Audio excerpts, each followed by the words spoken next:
नमस्कार दोस्तों, स्वागत है आपका HDIS परिवार के अंदर। तो दोस्तों, आज हम इस क्वेश्चन का आंसर जो है वो लिखने का प्रयास करेंगे। इस क्वेश्चन का आंसर हमें कैसे लिखना चाहिए, हमारा प्रस्तुतिकरण कैसा होना चाहिए, क्वेश्चन के अंदर प्रवाह कैसे लेके आए, और इस क्वेश्चन का आंसर लिखने के लिए हमें किन किन पॉइंटों की जरूरत पड़ेगी। आंसर राइटिंग करते हुए हमारा फर्स्ट कार्य क्या होता है कि जो भी मेंस का क्वेश्चन हमारे सामने है, पहले हम उसको अच्छे से समझ ले कि उसकी डिमांड क्या है, यानी कि वो हमसे क्या जानना चाहता है, क्वेश्चन के अंदर एक्चुअल में क्या चीज है। तो पहले क्वेश्चन को पढ़ते हैं। क्वेश्चन क्या है कि गुप्त काल का मुद्रा शास्त्रीय अध्ययन जो है उस समय की अर्थव्यवस्था, राजनीति, धर्म और कला की जो है प्रवृत्तियों को कैसे समझाता है। अब यहां से हमारी एक चीज तो जो है वो क्लियर हो चुकी है कि गुप्त काल की ये बात कर रहा है और मुद्रा शास्त्रीय अध्ययन की ये बात कर रहा है, जो कि जो है पुरातत्व का एक छोटा सा हिस्सा है। ठीक है, यानी कि उससे हम जानते हैं, किसको जानते हैं, उसके इतिहास को जानते हैं। एक इतिहास जानने का एक जो है क्या है, स्रोत है।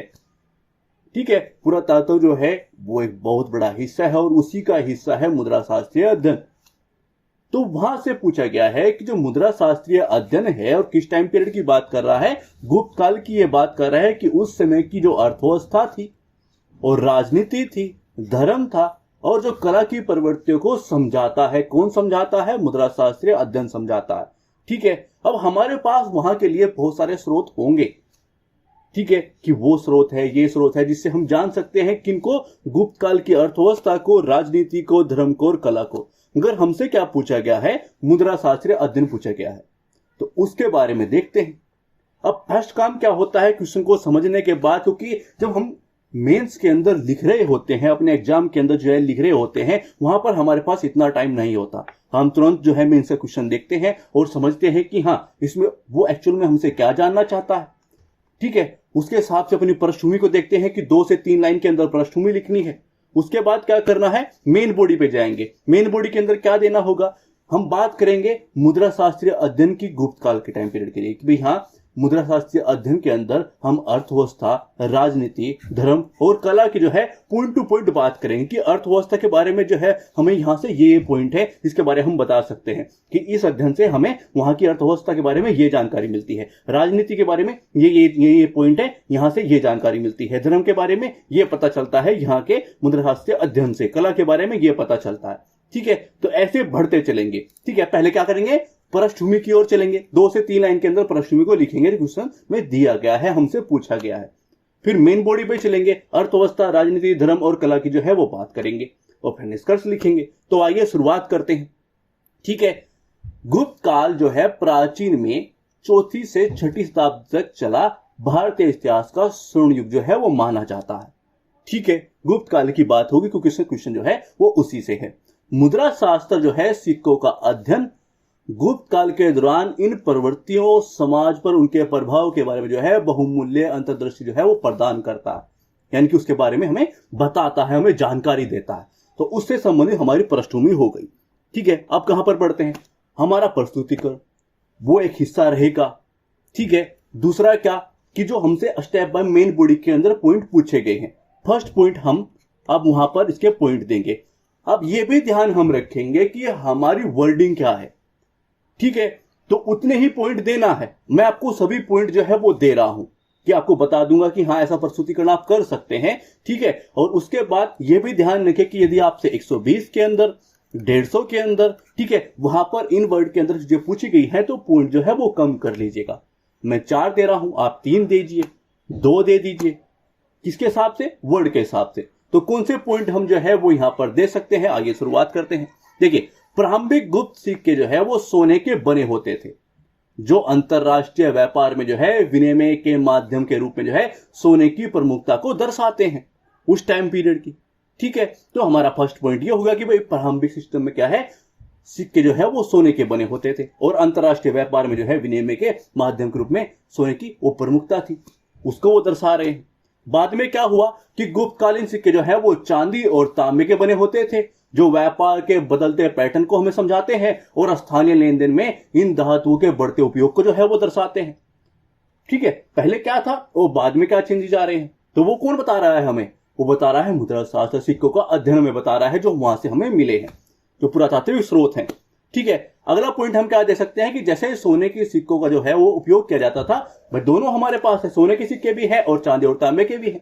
तो सोने का जो उपयोग किया जाता था वो किया जाता बड़े लेन देन के लिए, ठीक है, महंगी चीज है। जो छोटे लेन देन होते थे उसके लिए जो है चांदी और तांबे के सिक्के जो है वो यूज किए जाते थे।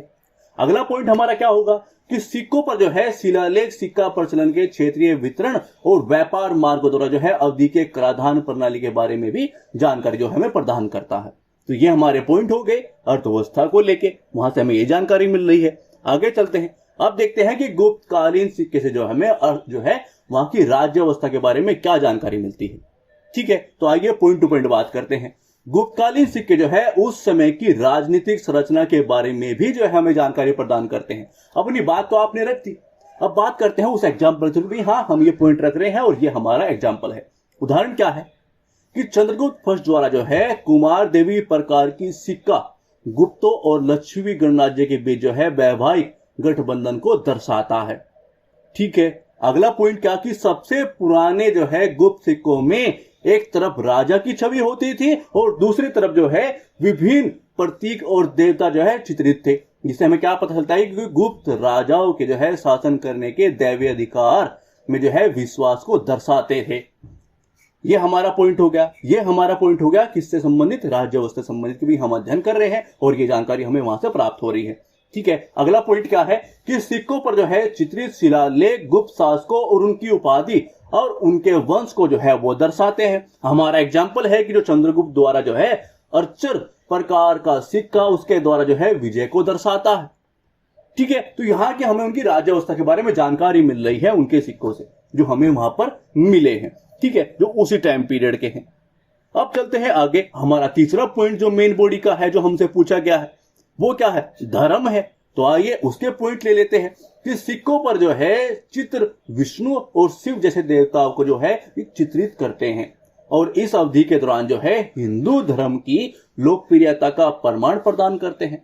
उदाहरण की बात हम करते हैं क्योंकि हमने अपना पॉइंट रखा है कि भाई हाँ लोकप्रियता थी हिंदू धर्म की, तो उसका कुछ प्रमाण तो हम देंगे। तो प्रमाण क्या है कि चंद्रगुप्त द्वितीय ने जो है कलश प्रकार के सिक्के जो है वो जारी किए और कुमारगुप्त प्रथम ने जो है कार्तिकेय प्रकार के जो है सिक्के वो जारी किए थे।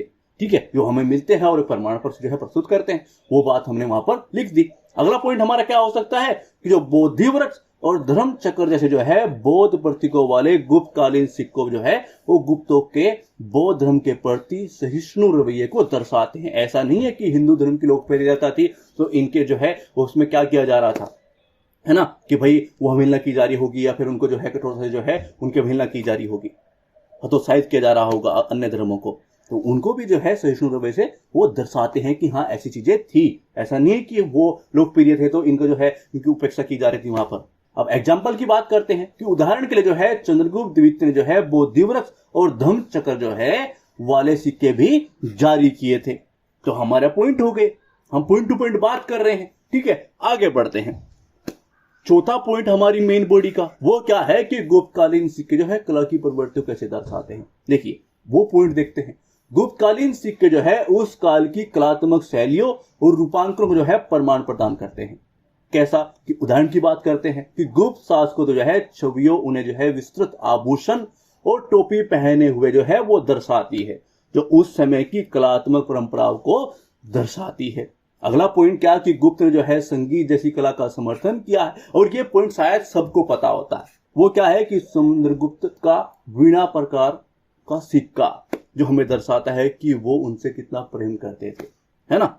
तो यहां से हम उनकी संस्कृति के बारे में उनकी कला के बारे में हम पॉइंट टू पॉइंट बात कर रहे हैं और यही इंपॉर्टेंट है जब हमें जानकारी होती है कि हाँ जब हम बात कर रहे हैं सिक्कों की अध्ययन की पुरातात्विक स्रोत की हम बात कर रहे हैं और किसी पर्टिकुलर टाइम पीरियड की हमने बात की, गुप्त काल की हमने बात की, तो हमारे पास पॉइंट है। तो कितना आसान हो गया उस क्वेश्चन को लिखना कि कला के बारे में बात की तो हमने कला के पॉइंट दिए, उसने धर्म के बारे में बात की तो हमने धर्म के पॉइंट दिए, उसने बात की वहां की राज्य व्यवस्था की तो हाँ उस अध्ययन से हमें कैसे पता चलता है कि वहां की राज्य व्यवस्था किस तरीके की थी वो हमने पॉइंट दिए, उसने बात की अर्थव्यवस्था की तो अर्थव्यवस्था के पॉइंट हमने दिए।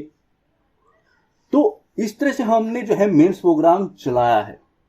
बड़े स्तर पर चीजें हमने स्टार्ट की थी, बहुत लंबे टाइम पीरियड तक चीजें हमने चलाई हैं, मगर उस तरह के रिजल्ट जैसे हमने मिले क्योंकि ये एक बेस होता है, ये आप समझिएगा, ये आपको समझना पड़ेगा कि एक बेस आपको क्रिएट होता है। यानी कि आप शुरुआत की है आंसर राइटिंग, आप पढ़ाई कर रहे हैं, पहले आप अपना नॉलेज जो है वो बढ़ाते हैं, वो गेन करते हैं कि हाँ मुझे उस चीज के बारे में एक्चुअल जानकारी तो हो, लिखूंगा तो तब। अब वो करनी कैसे है वो हम आपको बता रहे थे, ठीक है। दूसरी बात, जब आपको चीजें आपकी क्रिएट हो गई है, आंसर राइटिंग की शुरुआत कैसे करनी है, आपको पॉइंट कैसे लिखने होते हैं, वो जानकारी आपको दे रहे थे। फिर उसके बाद जो है उसमें कैसे एक धार लेके आए, क्योंकि आंसर तो बहुत लोग, लाखों लोग जो आंसर राइटिंग कर रहे हैं, ठीक है, 15-20 हजार जो है मेंस भी लिखेंगे, आप कैसे उन 3,000 में पहुंच जाए उसके बारे में भी तो सोचना है। तो वो धार कैसे आएगी आपके आंसर राइटिंग के अंदर, वो भी कार्य हम जो है अभी भी कर रहे हैं, पहले भी ये बड़े बड़े स्तर पर कर रहे थे, मगर जिस तरह के रिजल्ट हमें मिले वो चीजें रोकनी पड़ी है, ठीक है। अब मेंस पॉइंटर भी हम चलाते हैं कि करंट के जो भी टॉपिक हैं उनको कवर करते हैं आपके मेंस के हिसाब से। अब वो चल रहा है, देखते हैं हम 15-20 1-2 महीना जो है वो कराएंगे, यदि हमें रिजल्ट उस तरह के मिले, फिर कुछ अन्य चीजें उस और मुड़ेंगे जो एजुकेशन चैनल करते हैं, समाचार और कहानियां देते हैं। आइए इसके निष्कर्ष की ओर बढ़ते हैं बिना टाइम आपका वेस्ट, क्योंकि वो आपका बहुत इंपॉर्टेंट टाइम होता है, ठीक है। गुप्त काल अपने जो है कलात्मक उपलब्धियों के लिए जो है वो जाना जाता है। गुप्त साम्राज्य भारतीय शास्त्रीय सिक्के के जो है शिखर का प्रतिनिधित्व करता है, और गुप्तकालीन सिक्कों की जो है महिमा में भारतीय रूपांकनों, कविता और जो है आविष्कारशीलता की जो है रचनात्मक प्रदर्शनी देखी गई है। गुप्तकालीन सिक्के जो है एक विशिष्ट भारतीय स्वाद के साथ जो है एक महान पुनरुत्थान किया है, ठीक है। तो हमारा निष्कर्ष हो गया। तो प्लीज वीडियो को शेयर कीजिएगा, ठीक है। प्रस्तुतिकरण कैसा रहा, क्या क्या चीजें हैं, आपको कौन से क्वेश्चन का आंसर चाहिए, आप हमें कमेंट बॉक्स में लिख सकते हैं। थैंक्स फॉर वॉचिंग, धन्यवाद।